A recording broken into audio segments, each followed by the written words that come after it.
এতদিন শাহজাহান ও তার অনুগামীদের ভয়ে কুকড়ে ছিলেন। এবার সন্দেশখালীর সরকারি ক্যাম্পে গিয়ে সমস্ত অভিযোগ জানালেন বাসিন্দারা। জমি লিজ, জেসিবি ভাড়া দিয়ে টাকা না মেলার মতো একাধিক অভিযোগ ছাড়াও সরকারি প্রকল্পগুলির সুযোগ না মেলার বিষয়ে জানালেন সন্দেশখালীর মানুষজন। রাজ্য সরকারের তরফ থেকে করা হয়েছে জমি জমা সংক্রান্ত অভিযোগের ক্যাম্প এবং সেই ক্যাম্প করা হয়েছে সন্দেশখালীতে। সন্দেশখালীর মানুষ নির্যাতিত, অবহেলিত এবং তাদের যেরকম একাধিক অভিযোগ রয়েছে যেগুলো তারা এতদিন কার্যত দেখা গিয়েছে শাহজাহান শেখ, শিবু হাজরা, উত্তম সর্দারের মতো মানুষের ভয়ে তারা কিন্তু কার্যত পুলিশের সামনে বা প্রশাসনের সামনে মুখ খুলতে পারেননি, এমনটাই কিন্তু দাবি রেখেছিলেন তারা। এবং সেই জায়গায় দাঁড়িয়ে সরকারের তরফ থেকে একটি ক্যাম্প করা হয়েছে যেখানে এই সমস্ত অভিযোগকারীরা তারা কিন্তু সহজে তাদের অভিযোগ জমা করতে পারবেন এবং সেই জায়গায় দাঁড়িয়ে তারা তাদের অভিযোগ কিন্তু জমা করছেন। আমি ত্রিমণি বাজারে একজন মাছের ব্যবসায়ী। বিভিন্ন সময়ে উত্তম সর্দার আমার কাছ থেকে আমারও একটা 3.5 বিঘার মাছের ভেড়ি আছে। সেই ভেড়িতে ছোটো ছোটো পার্শে মাছ হয়েছিল 37 কেজি, ট্যাংরা মাছ হয়েছিল 5 কেজি, তেলাপিয়া মাছ 12 কেজি এবং ছোটো সাইজের কাঁকড়া 13 কেজি হয়েছিল।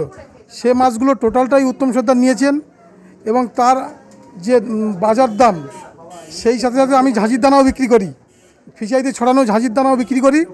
সেই ঝাঁঝির দানাগুলোর 4.5 কেজির বাজার মূল্য হচ্ছে তোমার 12,000 সামথিং।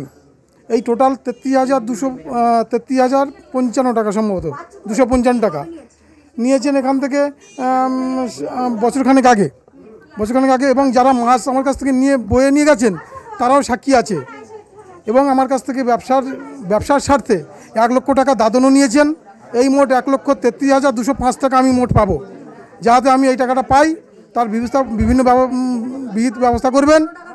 কোনো টাকাই ফেরত দেয়নি। অভিযোগ, আমি নদীবাঁধের কাজ করেছিলাম 22 সালে, মানে কাজ করার পরেও 4 মাসের মধ্যে পেমেন্ট করবে এই হিসাবে কাজ করেছিলাম এগ্রিমেন্ট করে। নদীবাঁধে আতাপুর, মণিপুর, জেলিয়াখালী, সন্দেশখালীর ভিতরে। সেই 22 সাল থেকে আমি এখন পর্যন্ত টাকা পাইনি। 20 লাখ টাকা মতো পাবো। শিবুদা মেন দায়িত্ব ছিল এখানে। সাহানদা বলে দিল যে যাও ওখানে যেয়ে কাজ কর, পয়সা করে অসুবিধা হবে না, সেই হিসেবে কাজ করেছিলাম। সেখান থেকে আমি টাকা পাইনি। এখনো পর্যন্ত যে সমস্ত সরকারি প্রকল্পগুলো আছে সেই রিলেটেড ফর্মসও পড়ছে, আর কিছু লিজের টাকার অভিযোগ আছে, কিছু জব কার্ডের টাকা পায়নি এখনও, এরকম অভিযোগ আছে। এই সমস্ত রকম অভিযোগ পড়ছে। সরকারি প্রকল্পের অ্যাপ্লিকেশনস পড়ছে, লক্ষ্মীর ভাণ্ডার, বার্ধক্য ভাতা, রেশন ডিপার্টমেন্টের লিজ সংক্রান্ত অভিযোগ পড়ছে, জমি জমার। হ্যাঁ, পাট্টার কেস পড়েছে একটা সকাল থেকে। ওভারঅল সমস্ত কিছু মিলিয়ে আমাদের এখনো অবধি 26টা রেজিস্ট্রেশন হয়েছে, আরও কিছু ফর্ম সেখানে আছে, তার মধ্যে সব রকমই আছে। হ্যাঁ, এটা 22 তারিখ অবধি। অলমোস্ট অন অ্যান এভারেজ 20 করে অ্যাপ্লিকেশান এসছে। সবচেয়ে অভিযোগ তা না, অনেকে বিভিন্ন গভর্নমেন্টের স্কিমের জন্য করছে। এই আমি রিসেন্টলি ক্যাম্পে গেছিলাম, এখানে দেখলাম একজন দিদি, উনি লক্ষ্মী ভাণ্ডারের জন্য এসেছেন। উনি জাস্ট বয়স 25 হয়েছে, উনি লক্ষ্মী ভাণ্ডারের প্রেয়ার করছেন। তো এটা চলবে, আজকে আমাদের 22 তারিখ পর্যন্ত চলবে। বিভিন্ন রকমের অভিযোগ রয়েছে। কেউ জেসিবিতে দিয়েছেন ভাড়া, সেখান থেকে তারা পেমেন্ট পাননি। কেউ জমি জমা সংক্রান্ত, তারা লিজে জমি দিয়েছেন, সেখান থেকে পেমেন্ট পাননি।